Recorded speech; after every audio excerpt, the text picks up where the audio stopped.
real pleasure for me to introduce you to Dr. Platero-Prats. For me, it's Anna forever. And the CV of Anna, it's impressive. And maybe we have need to another meeting only to show you who this researcher has been performed this scientific career. Ana is a junior group leader in the Universidad Autónoma de Madrid. In her research group, they combined the development of porous nanomaterials of chemical complexity with the use of advanced synchrotron X-ray techniques to come up the more realistic structural and understanding the catalytic and absorption processes.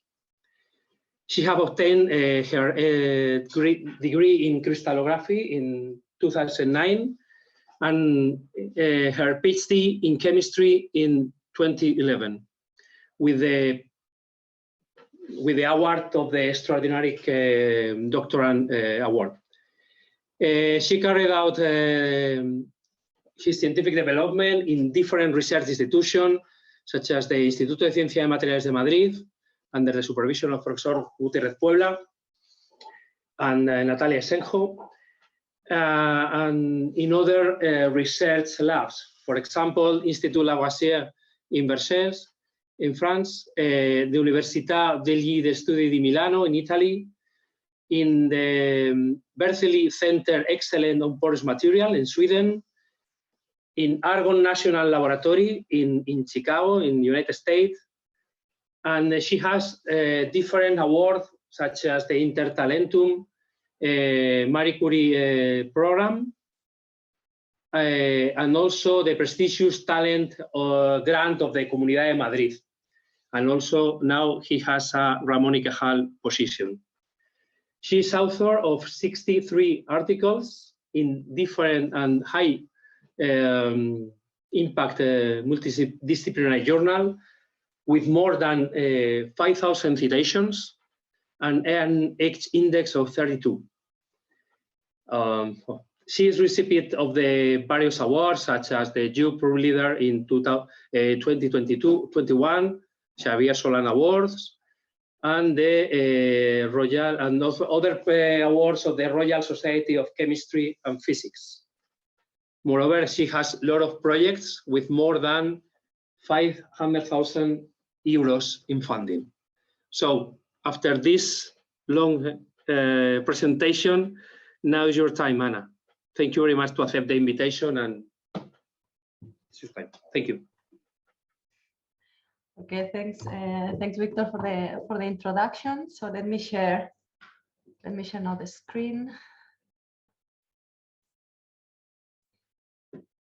So this should be working now, right? And can you confirm? Can you see the? Okay, Anna. Okay, good.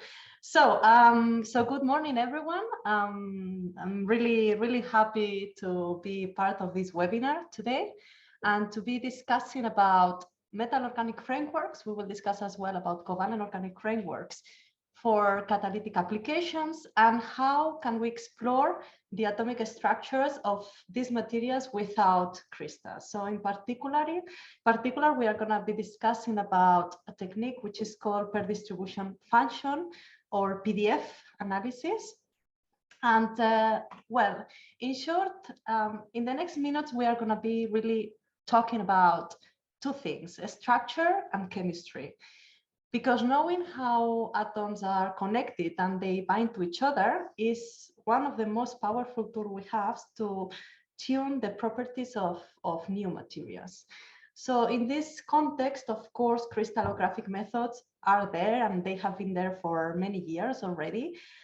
They are very robust and powerful methods, but they have a limitation. The limitation is that we need to have crystals, so the materials, they have to be crystalline.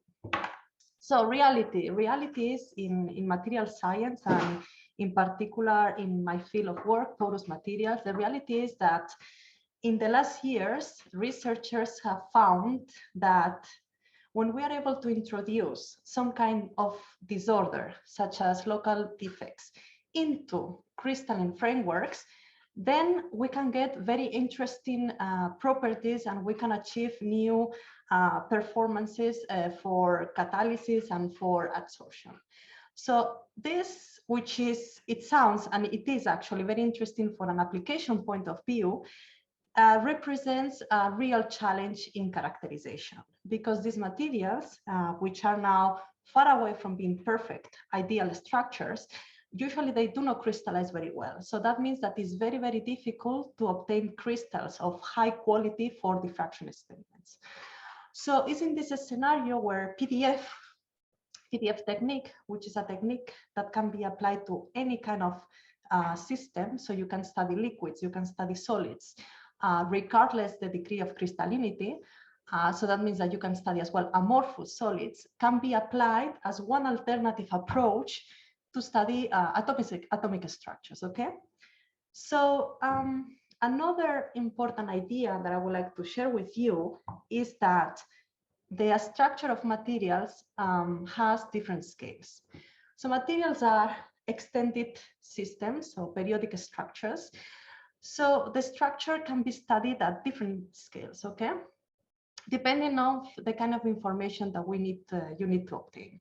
So when you study the long range structure, you get average information about the system. So that's useful when you need to understand which is the average connectivity of the framework, which is the nature of the pores, what is the shape or the size.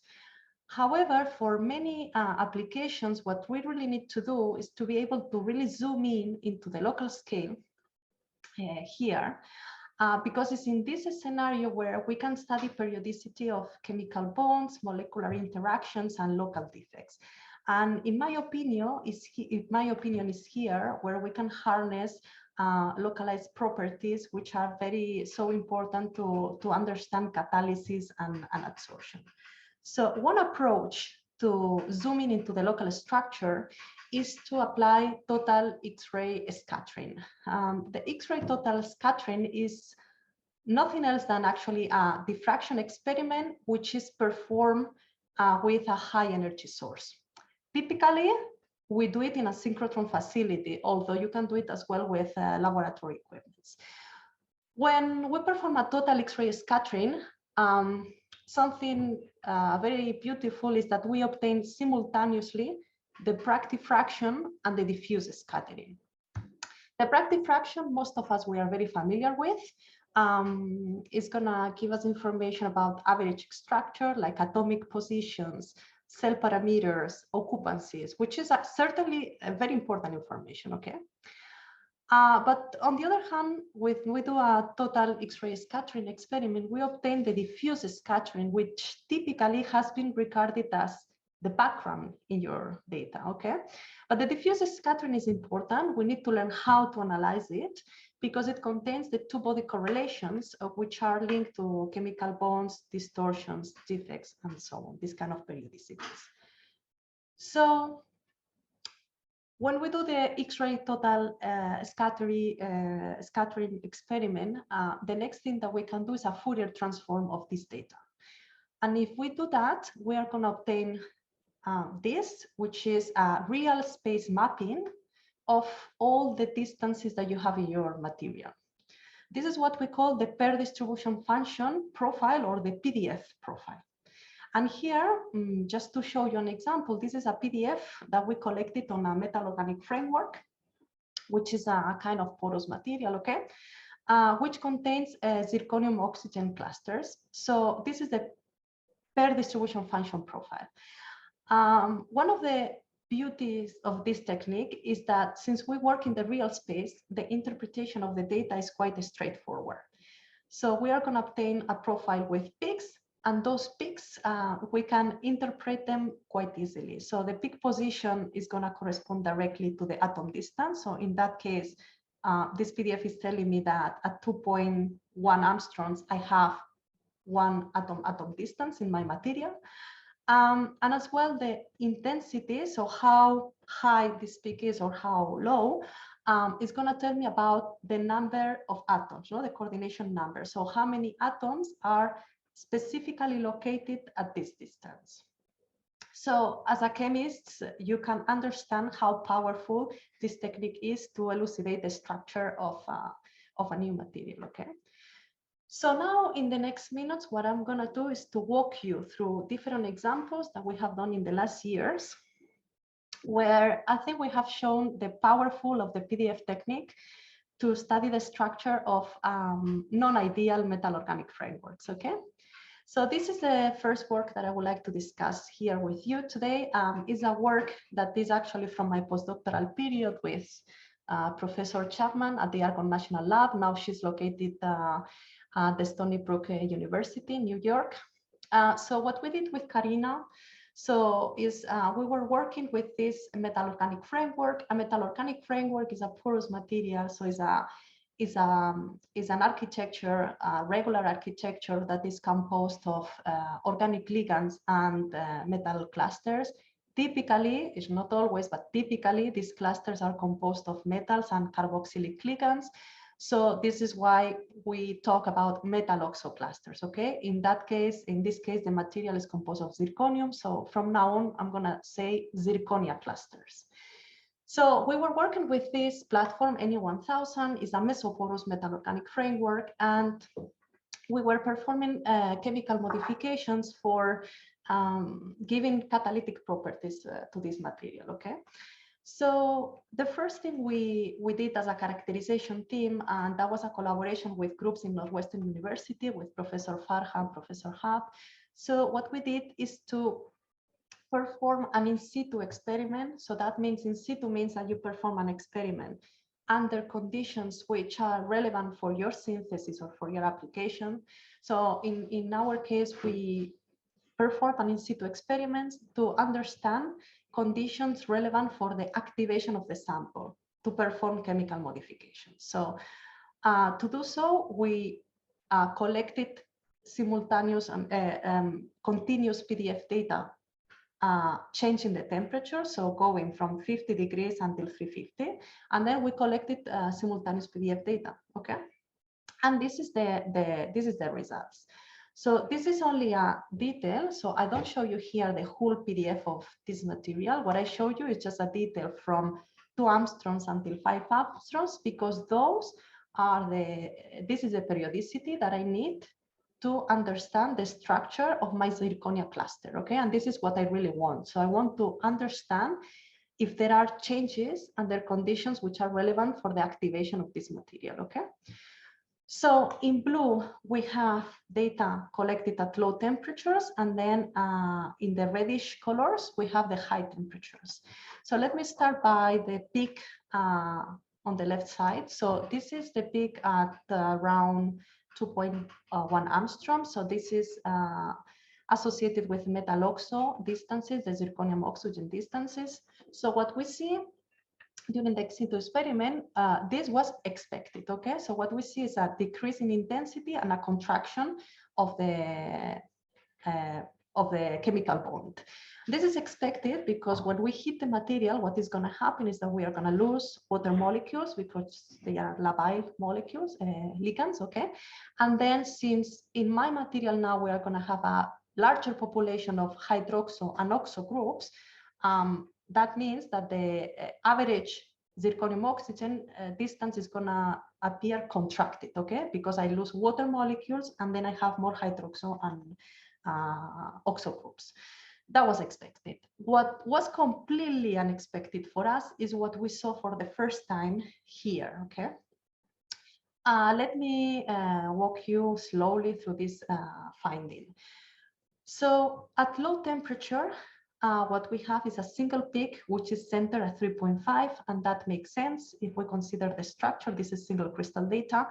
So this is the regular cluster of the NE1000. We have an octahedron, and we have, so therefore we have 12 zirconium distances, which should be located at 3.5 angstroms, and this is what we see in the PDF, okay?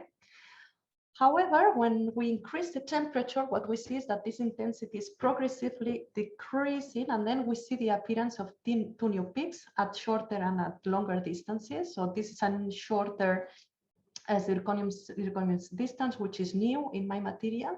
And then I have another distance, which is new as well and which is longer, okay, compared to the original one. It's important to say that the intensity of these two peaks is exactly the same than the intensity of the primary peak. So that means that we don't have a decomposition. So what we have here is a loss in the symmetry. So the symmetry of the MOF cluster is reduced. And I want to show you as well the diffraction data, because at this beamline in argon, we could collect diffraction data simultaneously under the same conditions. And this is useful to assess if you have any change in the average structure. And what we saw is that actually we didn't see any disruption in the framework connectivity, which is important, because if we had if we had performed only a diffraction experiment, we would have totally missed this local structure in the local distortion in the material. So, well, coming back to the PDF analysis, first we do a qualitative assessment, and then later we can do a quantitative analysis of the data. So to do so, we just fit the intensity of each peak to a Gaussian curve. Is a basic analysis. It's nothing really difficult to do. And we can plot the data to understand better the structural model. So this graph is a bit complicated, but it's not so. I'm gonna walk you through the graph as well. So we start the in situ experiment here, 50 degrees. We have an octahedron, so we should have 12 zirconium distances. So I can just normalize my original intensity in the PDF to 12, because it's the number that makes sense with my structural model, okay? So I normalize to 12, and then I see how this intensity is changing through the in situ experiment. So what we saw is that, well, around 120 degrees Celsius, there are changes. So there is a progressive decrease in the intensity of this peak. And then at some point, which is around 200 degrees Celsius, we start seeing the appearance of new distances. One is quite shorter, 3.3, and the other one longer, 3.7 angstroms. The good thing of this quantitative analysis is that now I can quantify how many distances are short and how many distances are long, which is very useful to construct a structural model. So in that case, 8 short distances plus 4 long distances. So the next step in this work was to work in collaboration with theoreticians in the University of Minnesota with all these experimental evidences from our PDF experiment. And the first thing that they tried was, the obvious thing to try was to remove all the water labile molecules and then just to optimize the structure and see what we get. In that case, what they got was a dehydrated cluster in which all the distances are completely contracted, okay? And this is a structure that has been reported previously for other MOF materials such as UAO 66, but this is certainly not what we were observing with our PDF experiment. Because remember that we were getting short and long distances. In that case, we were getting only short distances, okay? So we try another method, a little bit more complex, ab initio molecular dynamic simulations, and this is useful when you need to reach a little bit more complex structural transformations in your material. So using this computational method now, first we obtain the dehydration, but then later we managed to obtain information about changing the coordination mode. In particular, we observe that the calculations are predicting a coordination mode of 1 hydroxyl group. And this is the structure that they got. And for clarity, I'm going to show you the structure here. This is the distorted structure, which fits very well with the PDF data. As you can see, this is a very, it was an unexpected structure, difficult to guess without combining PDF with computational analysis. The structure here can be regarded as a distorted octahedron in which now we have an open corner or a pocket, which can be, as you can imagine, very interesting for catalytic substrates or molecules to approach the zirconium sites. And well, this is a local transition that we determined. So we start from a symmetric cluster, and then when we heat up the material at low temperatures, around 120 degrees Celsius, we manage to remove water molecules, but also to induce a local transition, and this is the final structure that we get. So we were very happy, very excited about these results, but of course we wanted to prove how much we could extend this finding to other materials beyond metal organic frameworks. And then looking into the literature, we realized that actually zirconia, just the zirconium oxide, zirconia and the bulk system has many crystalline phases, and we can make this hypothesis, which is not real, but you can make the hypothesis that you start from the cubic zirconia, and then you have a hypothetical transition to a monoclinic zirconia, which is the distorted one. And then what we did is to simulate the fingerprint in the PDF, and then we obtain exactly the same. So this is beautiful to understand how the local transitions in metal organic frameworks are actually very, very connected to transitions in bulk oxides. However, there are important differences here, and the differences are key. One of the most important difference in between the bulk and the nano system is that the transition temperature is substantially depressed, like really substantially depressed. So a transition that in zirconia is occurring beyond, I mean, really high temperatures, 1000 degrees Celsius, which are temperatures really high and not relevant for any MOF chemistry or MOF activation at all, occurs in any 1100 degrees Celsius, which is a temperature that anyone is using in the laboratory to activate materials or to perform post-synthetic modifications, okay? So meaning that you really need to be careful about the local transitions. And the other difference in between these two systems is that the order of the transition is reversed. So it happens that in the framework, because of you have confinement effects coming from the lattice, okay, the structure that you have at low temperature is the regular one. And then when you heat up a little bit the sample, you get the distorted. It's actually the opposite that happens in zirconia. Zirconia, the thermodynamically stable is the monoclinic, and then you need to increase temperature to obtain the regular one. So beyond the beauty of understanding the fundamental, this fundamental structural transition, this work was important because we could explain the higher activity of any 1000 after dehydration by a factor of 20 for the degradation of chemical welfare agents after dehydration. So that was very important because before this PDF experiment, we just knew that you needed to activate the material to enhance the catalytic properties, but we were not really satisfied about the explanation of the simple dehydration. And then after the PDF experiment, we understood that actually this huge improvement in catalytic activity was caused by this local structural transition in the zirconia cluster.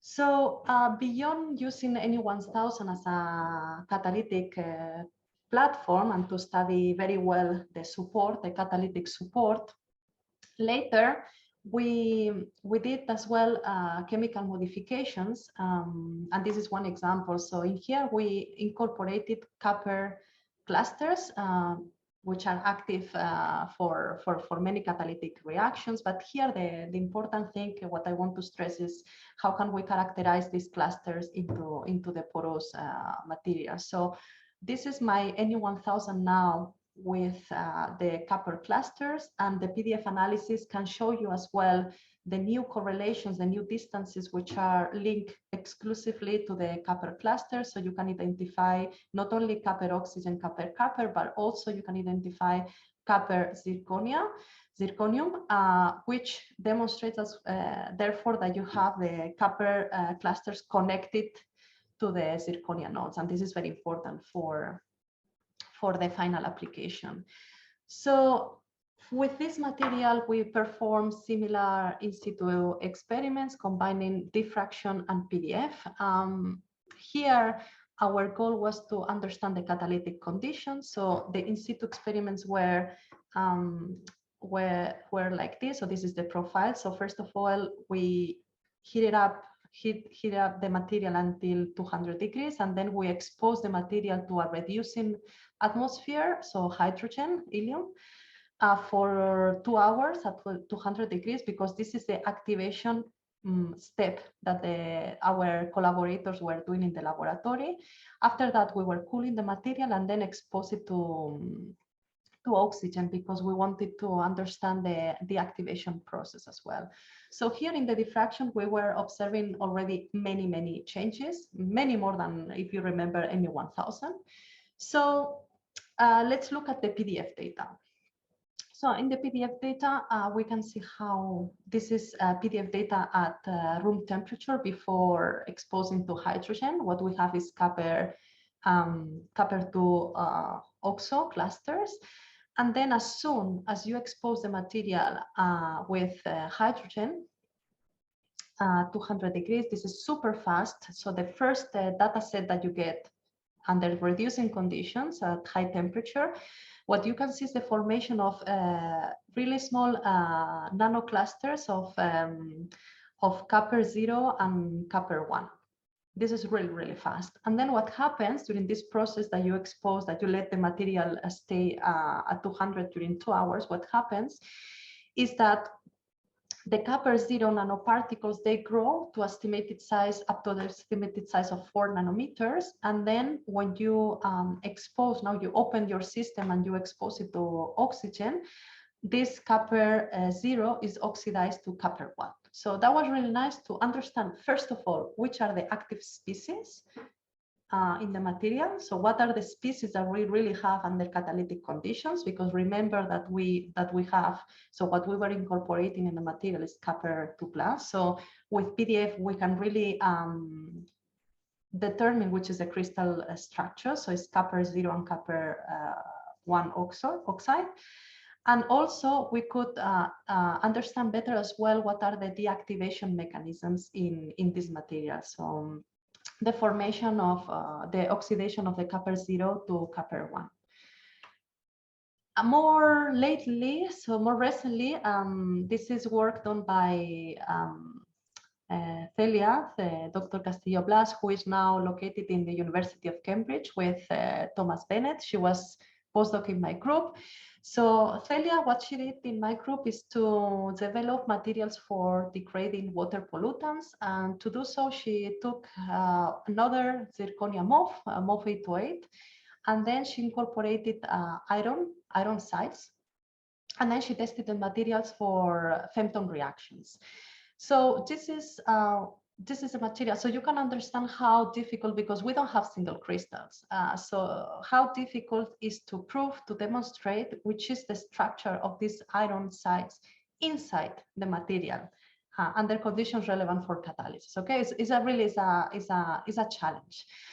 So this is the diffraction data that we obtain. This is just to show you that the materials are really, so this is not the case where we lose crystallinity. The materials were crystalline, okay? We don't see any disruption in the average symmetry of the structure. And here are the two models that the calculations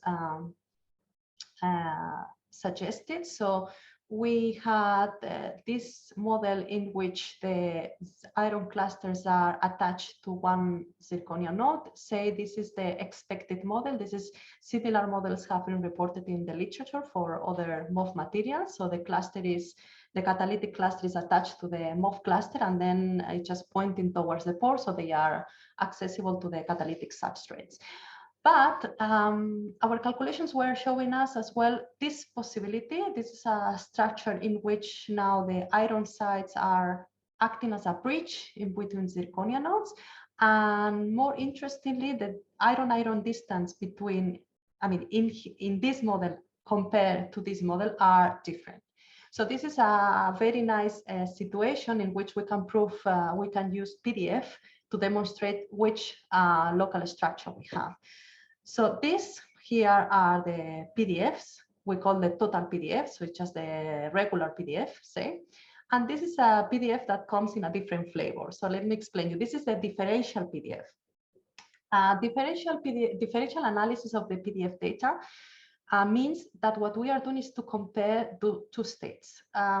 Typically can be, or in that case, what it is I compare my material before and after chemical functionalization, because what I really want to see are the distances which are exclusively coming from the iron cluster, okay? I don't really care about the structure of my zirconia node anymore, okay? Now what I put my focus is in the iron cluster. So I'm just gonna I'm just gonna remove all these distances that are coming from my platform, the pristine MOF, and I'm just gonna obtain this differential PDF data. So here, this is very powerful, and even if the loading of the iron is very low, we can obtain the new distances that we have, iron oxo, iron chloride, and then these two new distances, which correspond to these distances, okay, here. So in this model, the iron-iron distances are longer than the ones that we can find in the model B. So we could actually demonstrate that the most favorable structure is this one, which actually agrees with calculations, okay? So we think that was also an expected finding for us, but it's really nice because thanks to, understanding that the local structure is this, that we have a heterobimetallic structure, we can understand the robustness of this material, because under catalytic conditions, the iron sites are quite robust. They can catalyze the degradation of phenol compounds without having degradation, which aggregation of the iron sites, okay? This is the main process for the activation. So we think that having this heterobimetallic structure where the iron cluster is actually stabilized into two zirconia explains very well the catalytic performance that we have. So again, it's another example in which by combining PDF characterization with modeling, we could obtain the final answer. Also, we play a little bit with other kind of materials. So this is a work that has been done by my amazing PhD student, Ignacio, in Autónoma. So he has worked with covalent organic frameworks. Covalent organic frameworks now are exclusively composed of organic components, so carbon, oxygen, nitrogen, hydrogen. So quite challenging to apply diffraction, X-ray diffraction techniques. But well, I'm going to show you what we can do with PDF. So Nacho, what he did is to prepare this material under two different conditions, synthetic conditions, with the idea that one condition here on the left is going to have low number of defects. So we are going to have a crystalline system.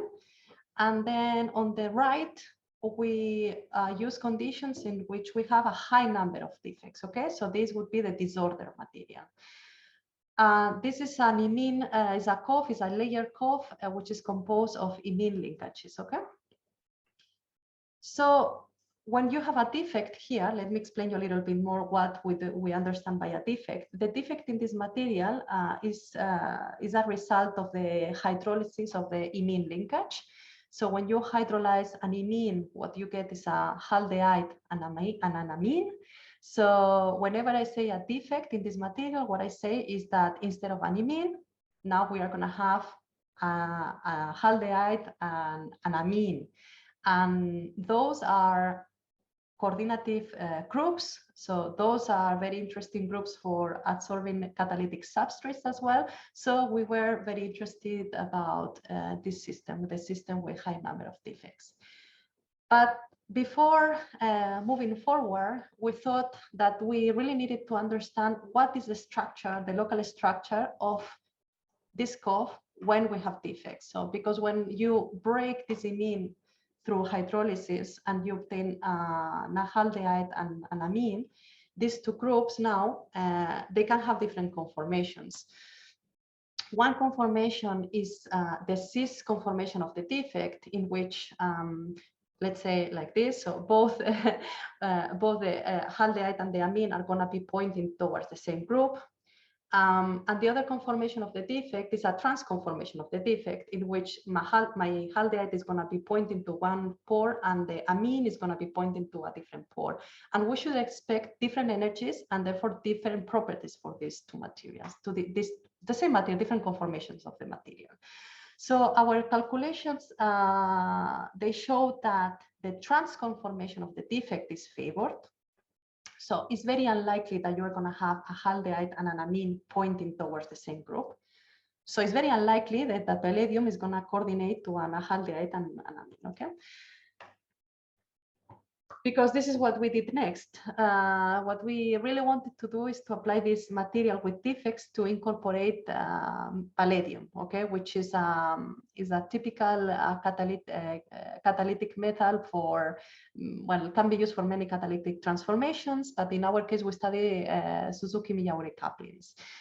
So when we understood the conformation, the structural conformation of defects in our material, what we did is to incorporate palladium 2+ through post-synthetic approaches in two different systems. So the system with a lot of defects and with system with less defects, so the crystalline and the disordered material.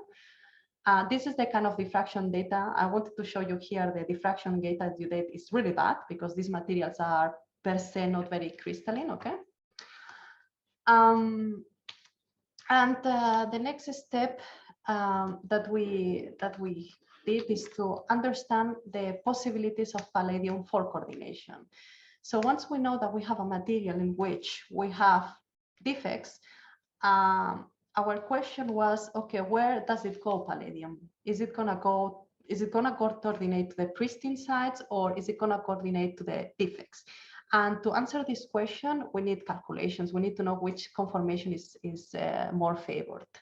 So here is one possible scenario in which, in this dark blue, I show the imine linkages. So let's say this is a linkage, pristine linkage. Okay, there is no defect, and this is one possibility. So palladium can go here and then can bind to two imine groups. And green is chloride because it's just the counter ion. And this is the other possibility in which palladium can bind to the defect, and then the coordination sphere is different because palladium is going to bind to an amine, but then also to an imine, okay? So the calculations were quite interesting because what we saw is that as soon as you introduce defects into your system, palladium, surprisingly, is going to go to the defects, which is quite, I mean, yeah, we were not expecting this result. So that's interesting because it means that if you manage in the laboratory to prepare a material with defects, the catalytic properties that this material may have compared to the crystalline one should be different because the palladium coordination is going to be different. This is what the calculations are demonstrated here. So, of course, we wanted to prove this theory with experiments, and we incorporated then the palladium sites into the two platforms, the crystalline and the disordered. And we performed this catalytic transformation as just benchmark reaction, okay, just a proof as a proof of concept. It's important to stress here that we start with palladium 2+. These are the precursor species, let's say pre-catalytic species. But then under catalytic conditions is well known because this mechanism has been studied for many years, for many people. That the active species are palladium 0. So it's important to understand and to prove that this palladium 0 is not going to aggregate, so that you can stabilize really small nanoparticles into your support. And this is what we see. This is a electron microscopy image of our COF material after catalysis. And what we see is the presence of really small palladium nanoparticles. Okay, so we don't have aggregation. This is what you really want for catalysis.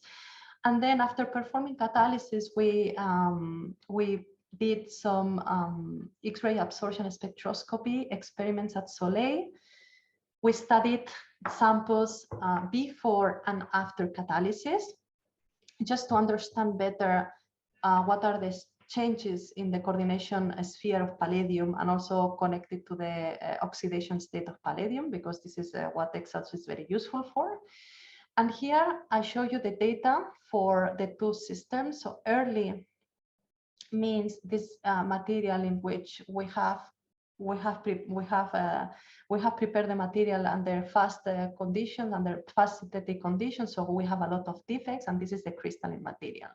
So by comparing these two sets of data, we could see how we can compare this contribution, which is linked to the palladium-palladium distances, so the palladium nanoparticles. And we can see how for the material which is crystalline, the intensity of this contribution is much higher, which means that we have more palladium-palladium distances, which means that we have bigger palladium nanoparticles, okay? So in other words, for the crystalline, if we use the crystalline support, we have more palladium aggregation, which is bad for catalysis. However, if we compare now our disordered support, we see how these nanoparticles are smaller, so we have less palladium aggregation. And in both cases, we can see another contribution at 2.4 angstroms, which is linked to palladium bromide. And this is very interesting because this was unexpected result, and that means that we have some kind of catalytic intermediate in which some of the chlorides are replaced by bromide, which is formed during catalytic conditions, and that can explain the difference in catalytic performance of the two materials. So with these findings in hand, we perform PDF experiments under same conditions, so before and after. And here now, so this is the data. This is data we collected at the Diamond Light Source in UK. And this is already differential PDF data. So it means that because we are very interested in understanding the coordination sphere around my palladium, what I can do is to treat the data in a way that I can just remove all these correlations that are coming from my catalytic support. Okay, I'm not really interested about knowing how my COF layer is changing. What I really want to know is how my palladium species are changing. Okay, so this is why I do PDF analysis, differential PDF analysis, and this is therefore signals which are exclusively coming from the palladium sites. So let me now compare these sets of data to explain the most important findings here. So if we compare the pre-catalytic system, so before catalysis, here is my system with defects, and this is the system without defects. So what I can see is that if I introduce the palladium into the material with disorder, surprisingly, the local structure of palladium is more defined compared to the crystalline system. So it means that here, palladium is binding in a different way, and actually the local structure is much more well defined because I can identify distances at longer R values. You see, I can identify distances up to, say, 5 angstroms. However, when I incorporate my palladium into the crystalline support, I can barely identify a distance which is just connected to linked to the palladium nitrogen chemical bonds. Okay, so there is much more disorder into the local structure. After catalysis, well, after catalysis, because we have reduction of the palladium 2 plus to palladium 0, which is the catalytic species, the scenario changes. So we have new correlations. These new peaks are corresponding to the palladium nanoparticles.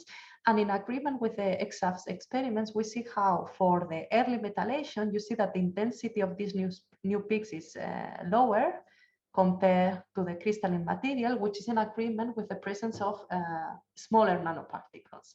So here, in other words, here we have more aggregation of palladium. So this goes very well with the experiment that we performed in Soleil.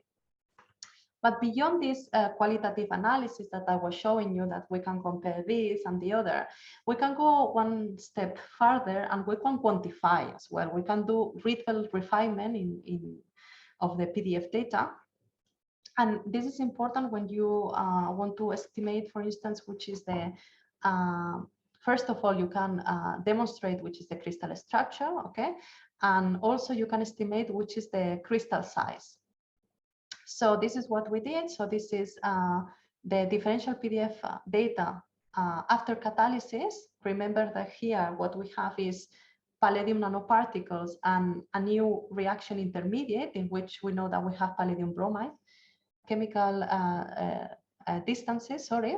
So the first thing we did is to take this differential PDF analysis and then feed this data to the palladium crystal structure to estimate which is the crystal size. So with these Ripple refinements, we could estimate a crystal size of 3-4 nanometers, which is actually in agreement with the electron microscopy.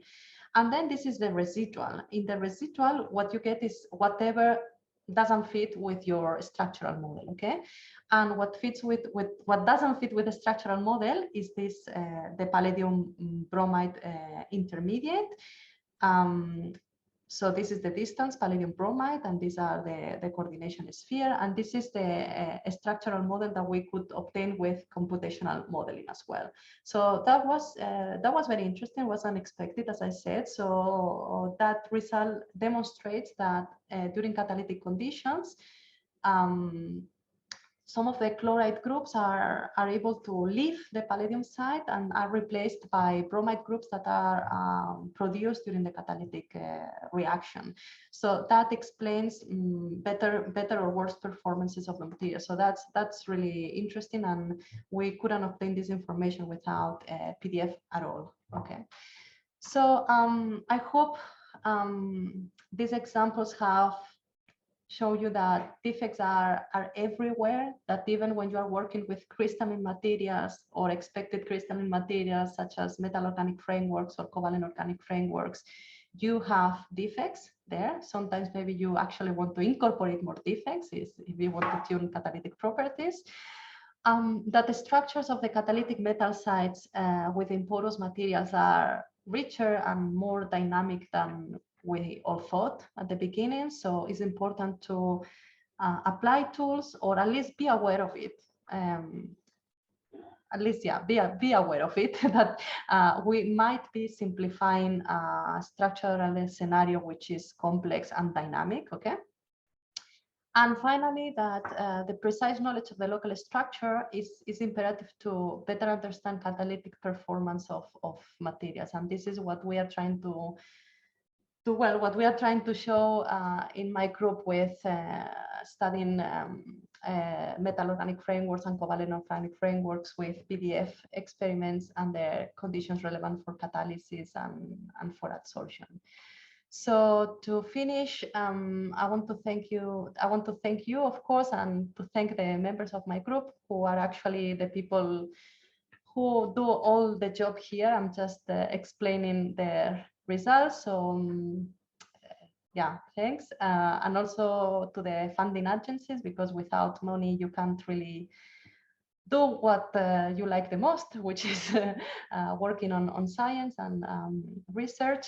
Yeah, so thank you for your attention. And now I will be very happy to take any question that you may have. So thank you.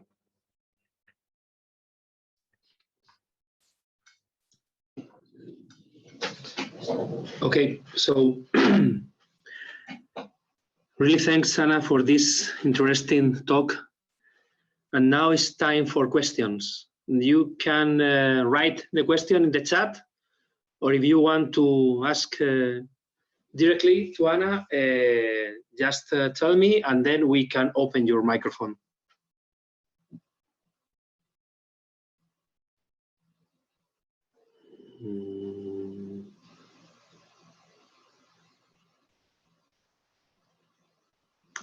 Seems that here we have the first question. Is from Santiago García Granda. Very good talk, Anna. May you comment on the software you use to study your complex samples? I mean, for the PDF analysis, we use PDF GetX3. It's just, I think, quite regular software for PDF analysis. And then for readable analysis of the PDF data, we use PDF-WE. I know you can do things with Topaz. We don't have the license for Topaz. It's expensive. It's something we are planning to maybe to get if we get funding. But yeah, so yeah, this is what we are using: PDF-we and PDF-GetX3.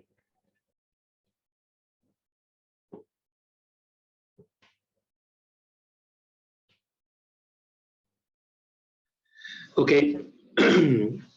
We have another question from Akrema.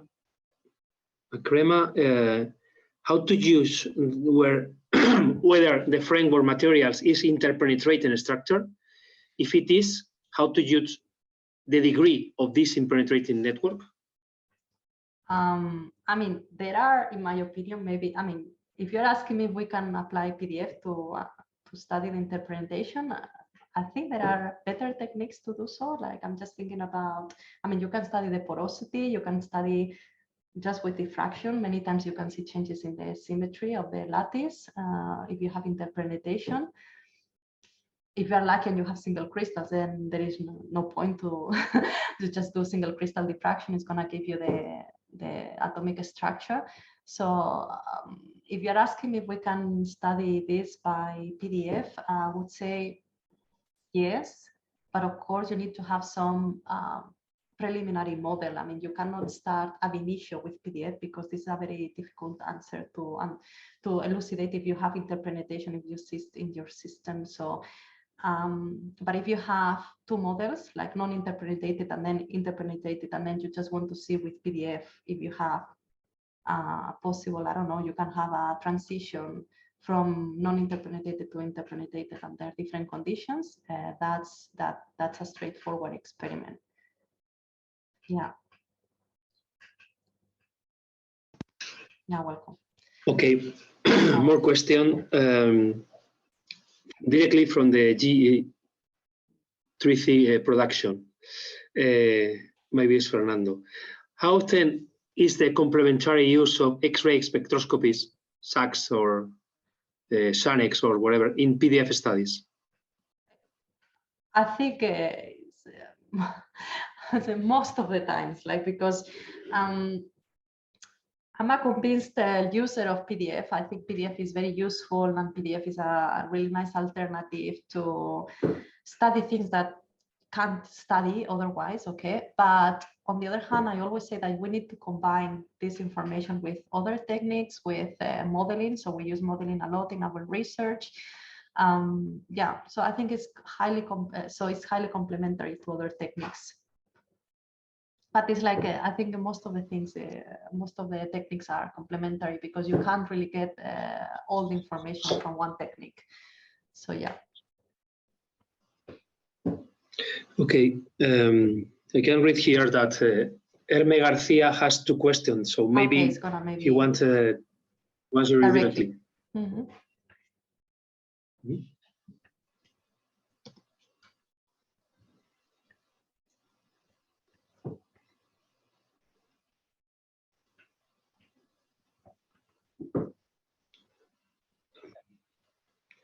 Fernando, it's possible that you open the microphone to Herme?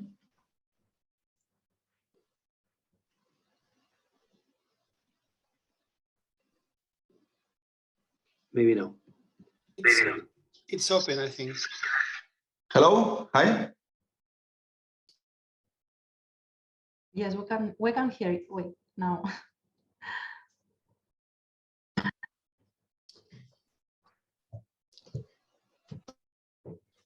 Hello, you hear me? Yes. Hi. Yes, we can hear you. Okay. Hello, Anna. Thank you for interesting talk.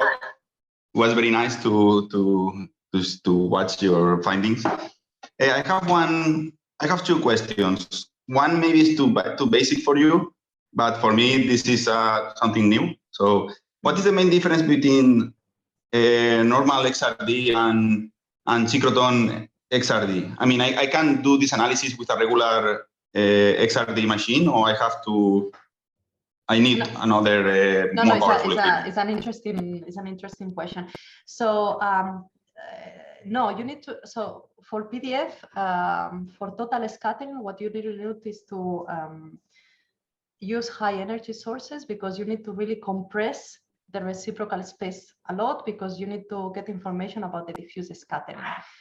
So that's the main difference. So there are laboratory equipments, but they work with a silver source typically. So you can't really do good PDF experiments with copper or molybdenum. I mean, of course you can do, but then the peaks are gonna be really wide because you don't have enough resolution. So this is why you need to have high energies. And of course, then on top of that, if you want to do in situ experiments, typically you need synchrotron because synchrotron offers you as well fast collection times. So it's something you can't do with a laboratory equipment because PDF in a laboratory equipment typically takes overnight, many hours. So in a synchrotron, we can get a PDF data in 2 minutes. So so if you want to study kinetics, things like that, you need synchrotron as well. Okay, and my last question. So you described this technique for MOFs. But for example, can you also use these techniques for core shell nanoparticles to see how the interface of one particle is interacting with the other? The thing is, it's highly versatile. So you can study anything. You can study crystalline things, amorphous things, solutions. So you can even study a molecule in solution. You can study the structure of a molecule in a solution. So yes, that's so I guess you are interested in the structure of the interface. I'm guessing the core shell. So that's something we could do. Yeah. Okay, nice. And sorry for this is the first time that I joined the Zoom and I had a bit of trouble with the chat. Sorry. No, it worked perfectly. Thanks for the question. Thank you very much, Anna. So we have more questions in the chat. We have another question from Diego Plaza Lozano. Thank you for your presentation. Impressive and very interesting work. Because in spin crossover magnetic compounds, the study of disorder is usual during the spin transition, have you thought about evaluating the possible magnetic properties of your materials by introducing active spin crossover metals, such as iron 2+ or cobalt 3+? Thanks a lot. No, I have not, because just it's not my field of expertise, but it sounds very interesting. So what I know how to do is to incorporate metals. So it sounds really interesting. So it's something we could study if you're interested. Yeah.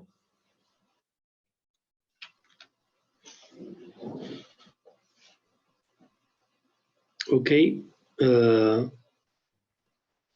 Seems that in chat people have not more questions.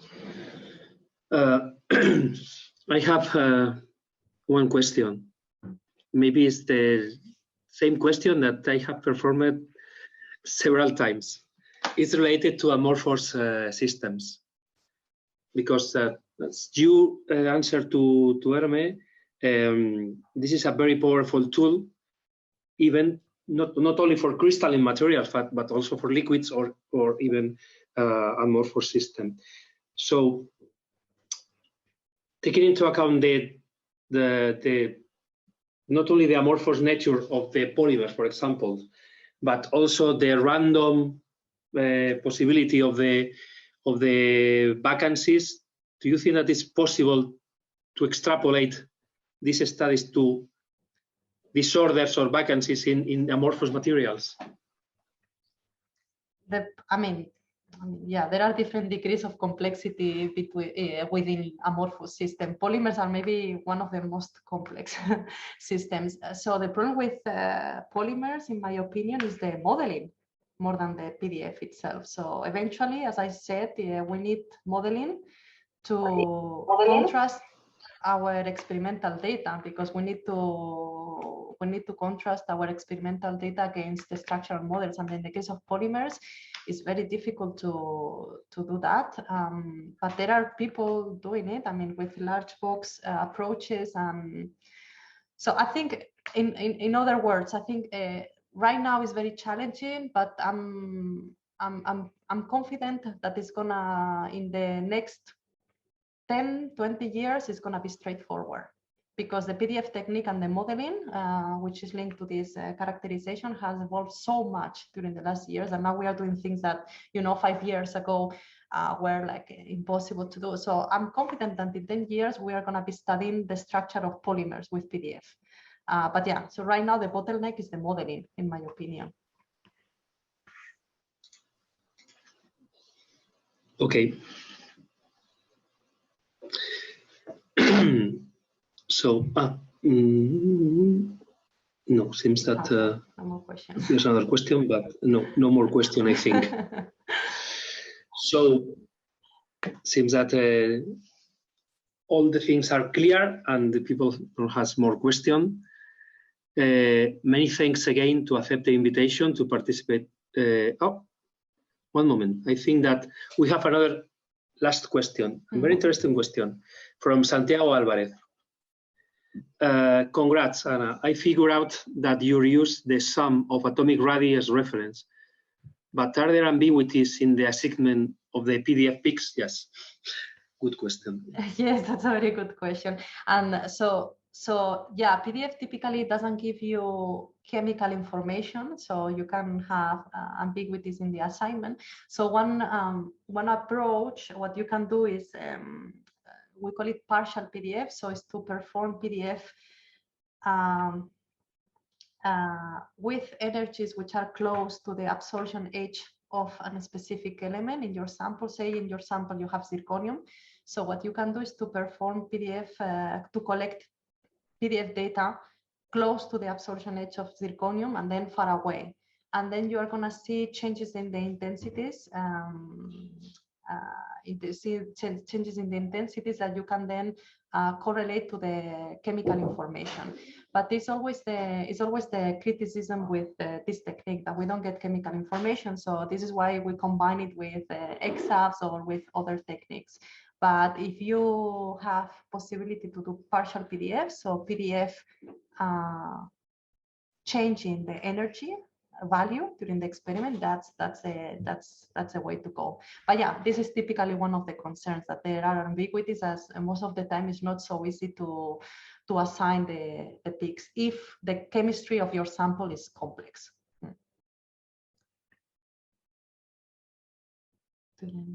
So there are more questions. I don't know if we have time for answering questions or. Yes, I think that we have maybe the last question. Okay, it's from Diego Plaza, and the question is: during your reduction oxidation process using hydrogen or oxygen, have you thought about evaluating the possible absorption, desorption properties of the gases and storage material sensor?